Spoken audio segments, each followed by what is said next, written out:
മാധ്യമങ്ങൾക്ക് മുന്നിൽ വിവരക്കേട് പ്രദർശിപ്പിച്ച് കേന്ദ്ര സഹമന്ത്രി സുരേഷ് ഗോപി. ചോദ്യങ്ങൾ ജോൺ ബ്രിട്ടാസിന്റെ വീട്ടിൽ കൊണ്ടുവച്ചാൽ മതിയെന്നായിരുന്നു സുരേഷ് ഗോപിയുടെ അധിക്ഷേപം.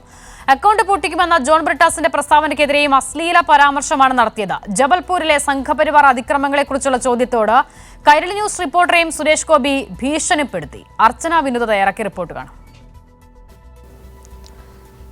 മാധ്യമങ്ങൾക്ക് മുന്നിൽ തന്റെ വിവരക്കേട് വീണ്ടും ആവർത്തിക്കുകയാണ് കേന്ദ്രമന്ത്രിയായ സുരേഷ് ഗോപി. പ്രധാനമായും ഇന്ന് നെടുമ്പാശ്ശേരിയിൽ അദ്ദേഹം എത്തിയപ്പോൾ മാധ്യമങ്ങൾ ചോദിച്ച ചോദ്യത്തോടാണ് അദ്ദേഹം അസ്വസ്ഥത പ്രകടിപ്പിച്ചതും ഇങ്ങനെ ആക്രോശിച്ച് മറുപടി പറയുകയും ചെയ്തത്. പ്രധാനമായും ഇത്തരത്തിൽ ജബൽപൂരുമായി ബന്ധപ്പെട്ട് അവിടുത്തെ ആക്രമണവുമായി ബന്ധപ്പെട്ട് കൈരളിയിലെ റിപ്പോർട്ടർ ചോദിച്ച ചോദ്യത്തോടാണ് അദ്ദേഹം ആക്രോശിച്ചുകൊണ്ടും ഭീഷണിപ്പെടുത്തിക്കൊണ്ടും മറുപടി പറഞ്ഞത്.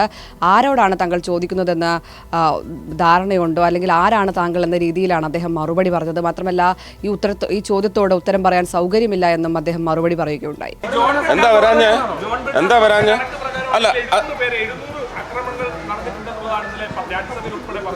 അതിന് തിരിച്ച് ഞാൻ പറഞ്ഞിട്ടുണ്ട്. ആ കണക്ക് നിങ്ങൾക്കറിയാവല്ലോ അല്ലേ? ചോരക്കണക്ക് കേരളത്തില് അത് പറഞ്ഞിട്ടുണ്ട്. നിങ്ങൾ ആരാണ്? നിങ്ങൾ ആരോടാ ചോദിക്കുന്നത്? വളരെ സൂക്ഷിച്ച് സംസാരിക്കണം. മാധ്യമാരാ ഇവിടുത്തെ ജനങ്ങളാണ് വലുത്.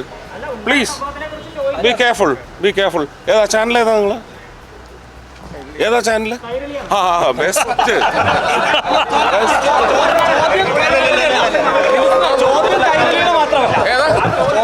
സൗകര്യമല്ല പറയാൻ. ഇത്തരം ചോദ്യങ്ങൾ ജോൺ ബ്രിട്ടാസിന്റെ വീട്ടിൽ കൊണ്ടുപോയി വെച്ചാൽ മതിയെന്നായിരുന്നു പിന്നീടുള്ള അദ്ദേഹത്തിന്റെ അധിക്ഷേപം. മാത്രമല്ല, തൃശ്ശൂരിലെ ആകെയുള്ള ഒരു അക്കൗണ്ട് പൂട്ടിക്കുമെന്ന ജോൺ ബ്രിട്ടാസിന്റെ പ്രസ്താവനയെ എങ്ങനെ കാണുന്നു എന്ന് ചോദിച്ചപ്പോൾ അതിന് അശ്ലീലമായ പരാമർശമാണ് അദ്ദേഹം നടത്തിക്കൊണ്ട് മറുപടി പറഞ്ഞത്. അതങ്ങ് ബ്രിട്ടാസിന്റെ വീട്ടിൽ കൊണ്ടുവച്ചാൽ മതി കേട്ടോ. ഇതാണല്ലോ മറുപടി.